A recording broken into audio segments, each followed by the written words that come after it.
Lors de notre dernière rencontre au cœur des folles aventures au pays de Camelot, vous avez pris connaissance de l'état de santé pitoyable dans lequel plusieurs des personnages parmi les plus influents du royaume ont été plongés par la tristement célèbre malédiction jetée par le maître des abysses et du chaos. Mais rassurez-vous, depuis, bon nombre d'entre eux ont repris du mieux.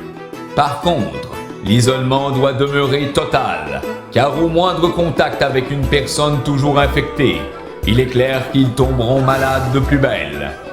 Le magnifique et splendide seigneur de Carmélide, le grand roi Arthur, a donc décidé de profiter de cette période d'accalmie pour demander à son plus grand maître des arcanes, le célèbre Merlin l'Enchanteur, de trouver un moyen afin de rompre le silence et la solitude de ses loyaux sujets.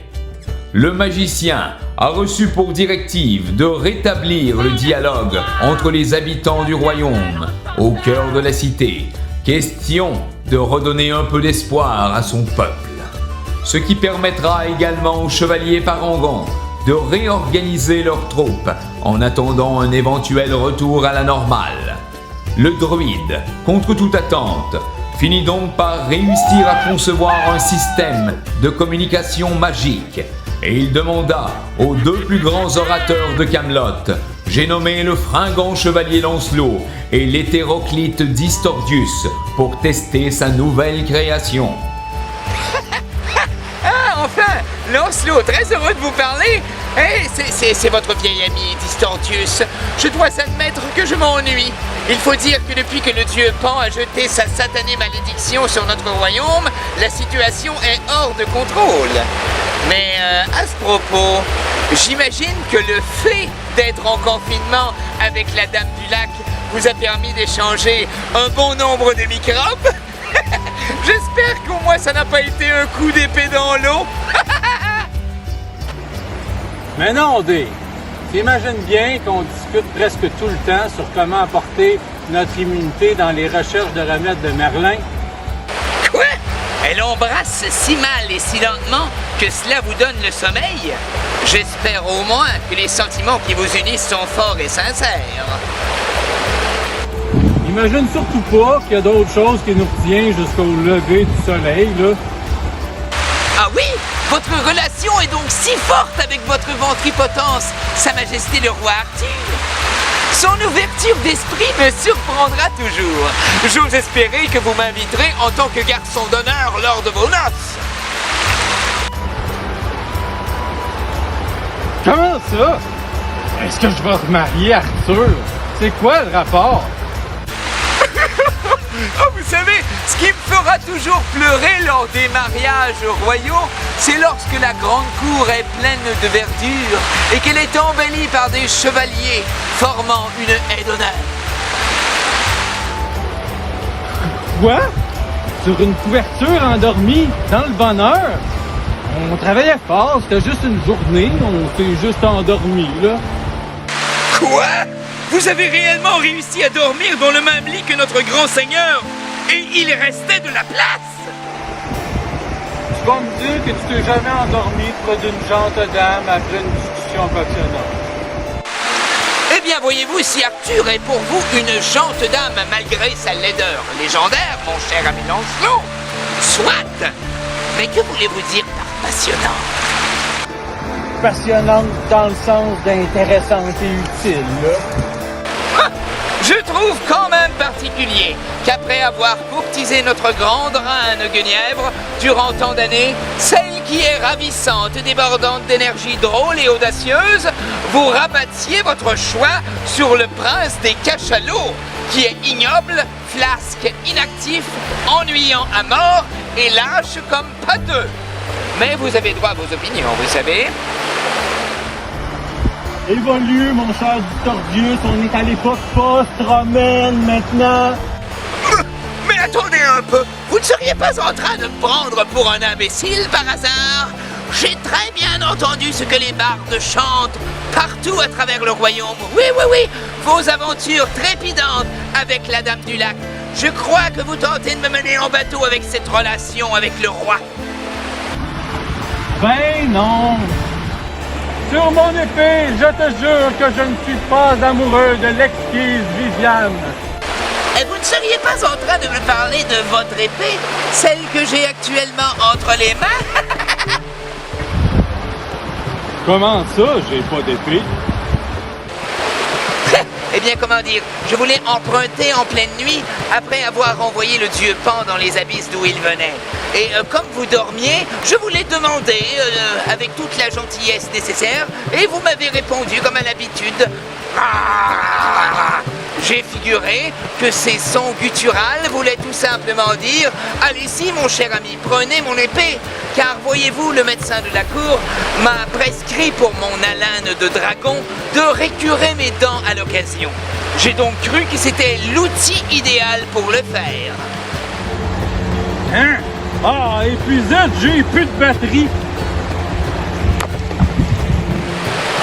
Est-ce que vous êtes toujours là, Lancelot? Lancelot? Ha!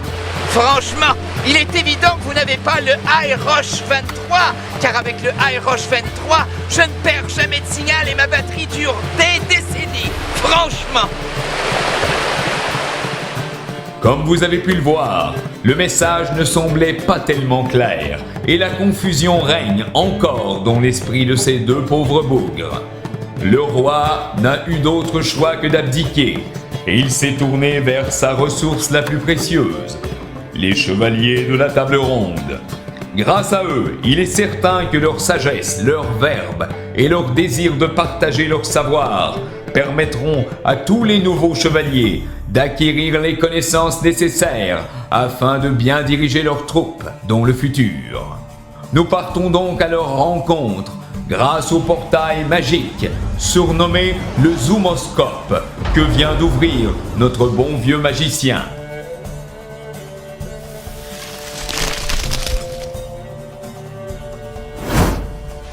Alexandre, as-tu vu que leur conversation n'a plus aucun sens? En effet, Galahad, il y a eu une faille dans leur communication. Oui, ils se sont mal compris parce qu'il y a eu de l'interférence. Sûrement que l'androche de mon père, Lancelot, a mal fonctionné et que Distordus lui-même a distordu le message de mon père en ne comprenant que ce qu'il voulait bien entendre. Je sais pas si vous avez remarqué, mais leur communication était loin d'être efficace. Pour éviter que ça se reproduise, Galahad, qu'est-ce qu'une communication efficace? Pour l'expliquer, analysons la conversation de Lancelot et Distordus. Pour commencer, les rebelles rocheuses de Lancelot et Distordus ont interféré le message. Dans une communication efficace, il faut minimiser ces interférences qui peuvent se manifester sous forme de bruit venant de l'environnement ou une manière de communiquer inefficace comme un aéroge défectueux, un appareil orthodontique ou une attention précaire de l'interlocuteur et du récepteur. Le récepteur doit donc prêter attention au message émis par l'émetteur. De son côté, l'émetteur doit transmettre son message clairement, que ce soit à l'oral ou à l'écrit, en formulant précisément sa pensée, en parlant avec un bon débit et un bon volume de voix, et en gesticulant pour imager ses propos. Oui, en effet, le message doit être net. Le récepteur peut s'assurer qu'il a bien compris le message en renvoyant de la rétroaction à l'émetteur. Celle-ci peut être verbale, telle que dire oui ou répéter le message, ou non verbale, telle que hocher de la tête.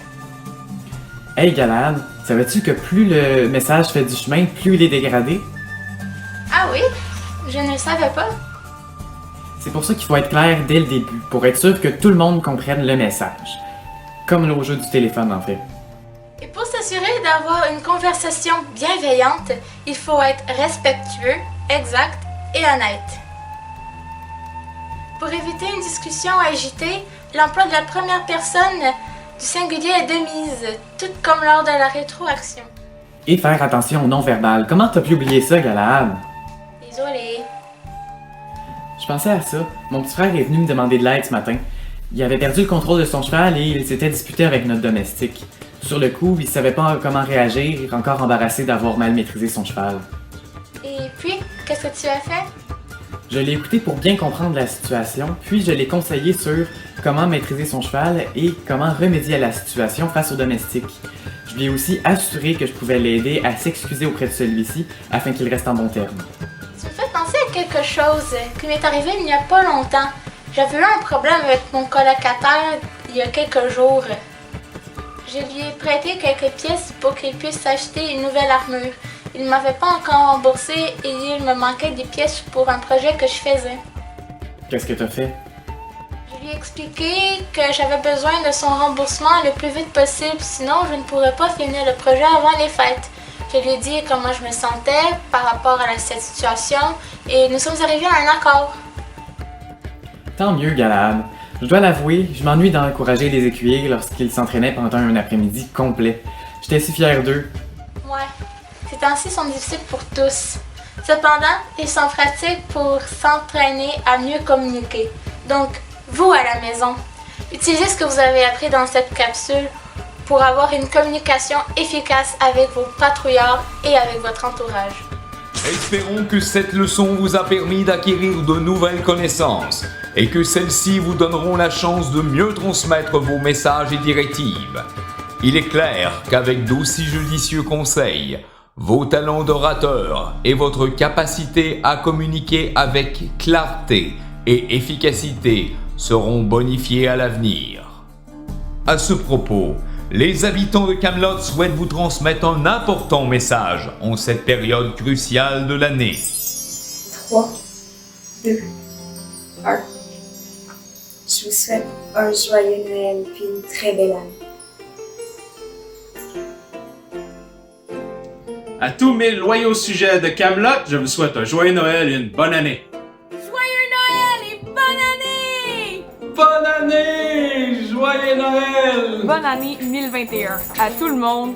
Santé et bonheur malgré la pandémie qui nous arrive. 3, 2, 1. Joyeux Noël et bonne année!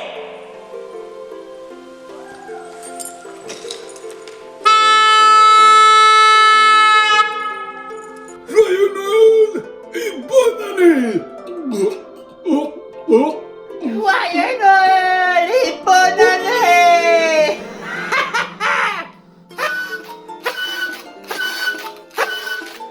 Cheers!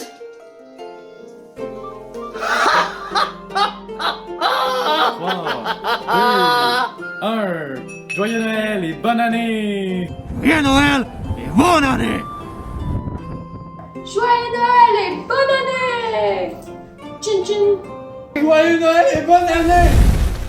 En cette période de l'année si merveilleuse pour tous, je vous maudis, je vous permets.